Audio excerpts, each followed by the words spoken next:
Nacional Autónoma de México. Ha publicado textos sobre cine en medios como El Antepenúltimo Mohicano, La Tempestad y Revista de la Universidad de México, y colaborado con el Festival Internacional de Cine de la UNAM, FICUNAM. En 2017 y 2020 formó parte de la sección de Video Essay del Festival Internacional de Cine, Film Madrid.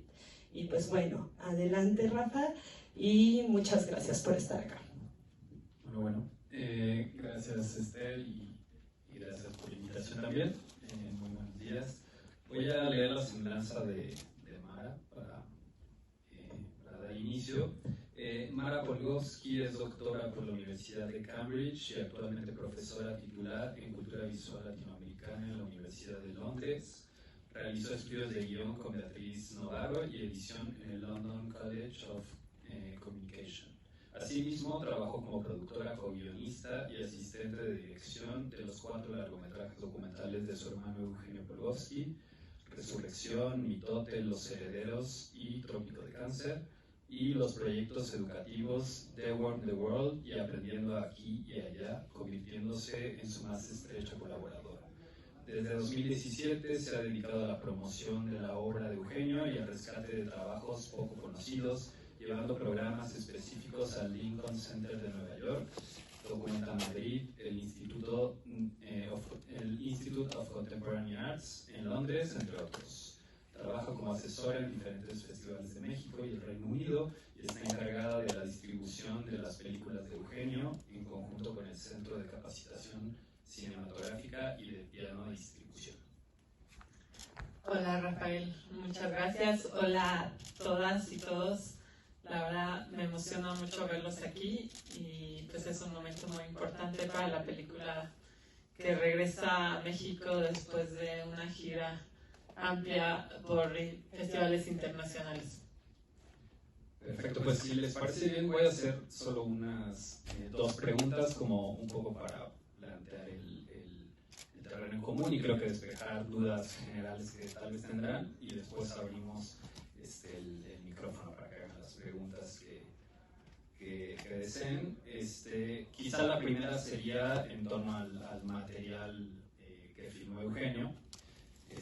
Si algo me parece, y creo que van a notar como los espectadores de la película, es que hay una suerte de simplicidad en la película, como que siento que es una película que se inscribe en una tradición de la simplicidad que tiene que ver con decir mucho con poco, hacer mucho con poco, mostrar mucho incluso con poco, y que es algo que está presente en toda la obra de Eugenio, no solo en Malintzin 17. Y es curioso porque antes, en las primeras películas, como que se enfrentó a escenarios de una alteridad mucho más radical de alguna forma. También la forma cinematográfica tiene más movimiento en las otras películas. Aquí como que el mirador se reduce a la ventana de su casa de alguna forma, ¿no? Y aún así es curioso, a pesar de estos cambios, se mantiene esta simplicidad que creo que tiene que ver con varias cosas, desde luego su oficio como cineasta, su conciencia de la tradición, que ya habíamos hablado de esto, como se ve la impronta de documentalistas mexicanos, de Eduardo Maldonado, de Sonia Fritz, incluso de Teo Hernández por ahí en Mitote. Yo siento que hay una relación. Y eso me parece que le permitió tomar decisiones al momento de enfrentarse a cada una de las realidades o escenarios.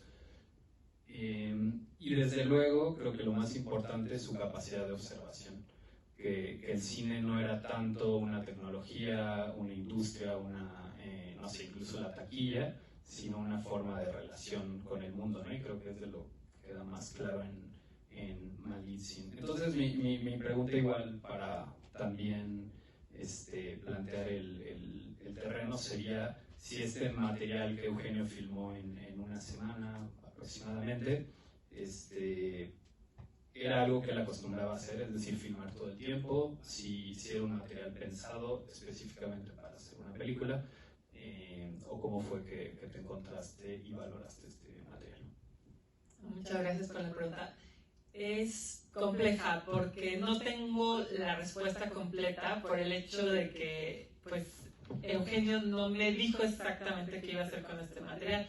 Eugenio sí era un fotógrafo compulsivo, de hecho desde los 17 años andaba con su cámara por el mundo y acabo de hacer una exposición de fotografías justamente de la infancia que tomó por diferentes ciudades, pero con este rigor que hay en el material no está presente en toda su vida, digamos, ¿no? Entonces yo sé que esto sí se iba a convertir en una película. También sé que la decisión de hacerla fue en parte espontánea al encontrarse con este hecho como insólito de encontrar un pajarito frente a su ventana. Y Eugenio, que era un ambientalista realmente comprometido desde los 15, 16 años que trabajó con Greenpeace, y que, bueno, de hecho él estuvo en un barco de Greenpeace en Veracruz en 2016, 2015.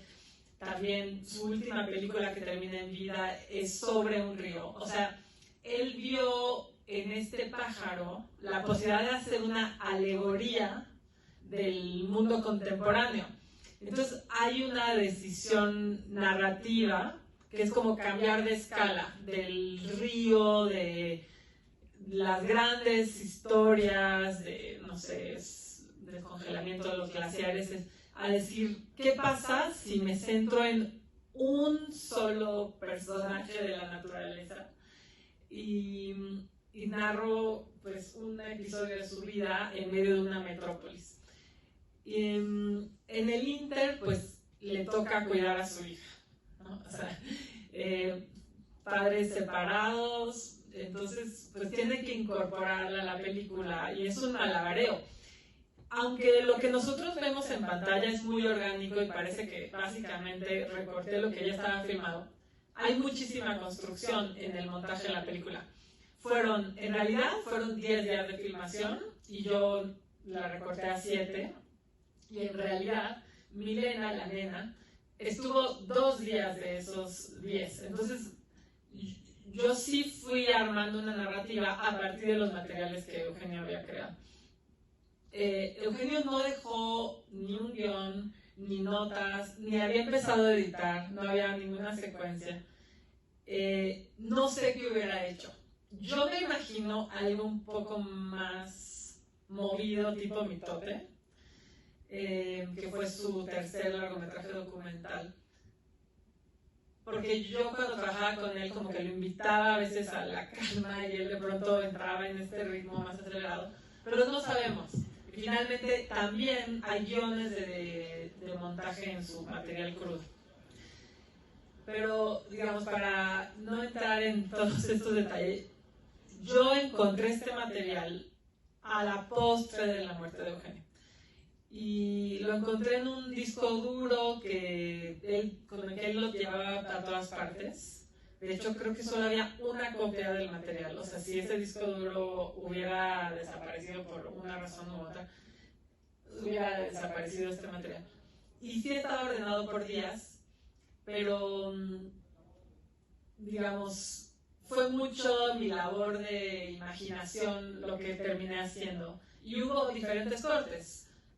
Digamos, la película podría haber ido en otras direcciones y mi decisión como más,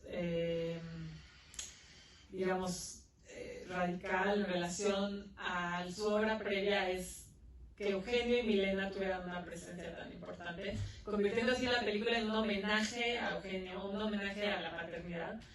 Y asimismo me interesaba también experimentar con esta idea de un espacio muy pequeño, casi decir cuáles son la menor cantidad de recursos narrativos y materiales para hacer una película. O sea, yo pude haber agregado elementos, pude haber puesto una voz en off, pude haber filmado más, pude haber utilizado material de archivo, pude haber utilizado otras imágenes que Eugenio había filmado sobre pájaros. Y de hecho, él filma en un momento un pájaro que cae de un nido, pero en otro. Y yo, más bien, fui muy rigurosa en mantener este purismo que llevaba al extremo, como tú dices, ya algo que Eugenio había innovado un poco en la tradición del documentalismo de los 90, que era no meter voz en off, no hacer del documental una especie de como collage barroco, que hay mucho de eso, sino hacer del documental un ejercicio de observación y estética, como que apela a los sentidos y que invita al espectador a tener muchísima como potencia, muchísima como iniciativa o subjetividad o presencia en la manera de interpretar las imágenes. Como que la película en ese sentido es fiel a todo lo que Eugenio había hecho antes.